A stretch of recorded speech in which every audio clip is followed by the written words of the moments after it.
Next question, number 2. Determine exact expressions for the 6 trig ratios for 315 degrees.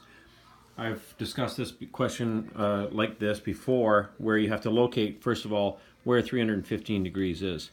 We're going all the way 3 quadrants, which is 270 degrees, and into the 4th quadrant where our terminal arm is drawn. It doesn't have to be accurate. This is just a rough sketch, but we're saying that this is approximately 315 degrees. Well, 315 degrees has a special relationship with the x-axis. It's the difference between 360 and 315, which of course is 45 degrees. 45 degrees, as we know, can be seen in one of our special triangles. It has sides 1, 1, hypotenuse root 2. And so when we're finding the 6 trigonometric ratios for 315 degrees, it's the very same thing as finding the 6 trig ratios for 45 degrees, because they have a special relationship with each other. So for instance, sine of 45 degrees from the special triangle is, you pick either 45, let's say I'm picking this one, and we're looking at opposite over hypotenuse, 1 over root 2. Of course, 45 degrees is an acute angle, and every acute angle falls in the first quadrant. And as we know, in the first quadrant, that's the A quadrant, according to the cast rule.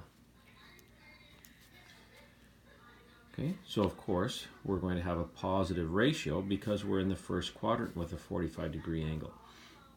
The idea between the 315 degrees, this is an angle in standard position running counterclockwise through the Cartesian plane, gives us this terminal arm, which is in the 4th quadrant. The 4th quadrant is the C quadrant, where only cosine is positive.